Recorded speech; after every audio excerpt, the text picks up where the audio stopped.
পারভেজ সুস্থ হয়ে ওঠে, কিন্তু ডাক্তার বলেছিল পারভেজকে ডাক্তারখানায় নিয়ে আসতে। আরো যদি কিছু ঘন্টা লেট করা হতো তাহলে পারভেজের পা হয়তো অবশ হয়ে যেত বা নষ্ট হয়ে যেত। এমনকি ভাগ্য ভালো না থাকলে পারভেজ হয়তো মারাও যেতে পারত। তো ভাই, বর্তমান সময়ের প্রেক্ষাপটে বাংলাদেশে কিন্তু রাসেল ভাইপার খুব বেশি আতঙ্ক সৃষ্টি করছে। দেখো, আমাদের চলার পথে বিষধর সাপ কামড়ায় দিতেই পারে, তো এটার জন্য ভয় পাওয়ার কিছু নেই, কারণ বাংলাদেশেও বিষধর সাপের যথেষ্ট চিকিৎসা আছে।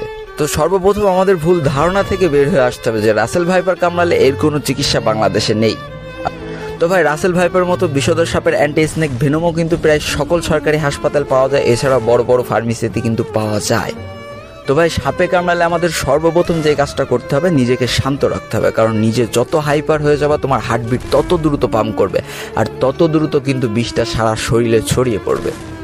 দ্বিতীয়ত, তোমার যেখানে কামড়াচ্ছে সেখান থেকে বিগেতখানি উপরে হালকা করে সুতি কাপড় দিয়ে একটা বাঁধন দিতে হবে। এমন বাঁধন দিও না যে পায়ের রক্ত চলাচলই বন্ধ হয়ে যায়। তৃতীয়ত, যত দ্রুত পারবা তোমাদের এলাকার যে সদর হাসপাতালগুলো আছে, অর্থাৎ খুলনা মেডিকেল বলো বা যশোর মেডিকেল বলো, ঢাকা মেডিকেল বলো, প্রত্যেক জেলায় কিন্তু একটা করে সরকারি হাসপাতাল আছে, সেই হাসপাতালে যত দ্রুত সম্ভব যোগাযোগ করো।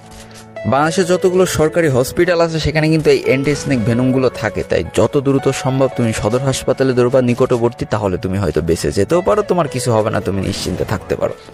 এই তো গেল কামড়ানোর পরবর্তী কাজ, তবে কামড়ানোর আগেও তোমাদের সচেতন থাকতে হবে। তো ভাই, তোমার বাসা যদি একটু গ্রাম অঞ্চলে হয় তাহলে অবশ্যই ঝোপঝাড়ে যাবা একটু দেখে শুনে। আর তোমাদের বাসার আশেপাশে যদি জঙ্গল থাকে এবং জঙ্গল নাও থাকে তাহলে তোমরা যে কাজটা করবা, বাজার থেকে কেজি খানিক ব্লিচিং পাউডার কিনে নিয়ে আসবা আর তোমার বাসার চারিপাশে কিন্তু ছিটিয়ে দিতে পারো। কারণ ভাই, তুমি ব্লিচিং পাউডার তোমার বাসার আশেপাশে ছিটাই দিলেও বুঝতে পারবো। ওইখানে যদি ধরা সাপও থাকে তাও দেখবো পাছার কাপড় মাথায় তুলে কিন্তু পালাচ্ছে, কারণ ব্লিচিং পাউডারের গন্ধ সাপ বা অন্যান্য বিষধর পোকামাকড় সহ্য করতে পারে না। আর ব্লিচিং পাউডার যে কোনো বড় সড়ো দোকানে কিন্তু তুমি পেয়ে যাবা। এছাড়াও আরো একটা জিনিস তোমার উপকারী হইতে পারে, সেটা হচ্ছে কার্বলিক অ্যাসিড। তুমি বড় কোনো ফার্মেসিতে যে যদি খোঁজ নাও তাহলে কার্বলিক অ্যাসিড পেয়ে যাবা।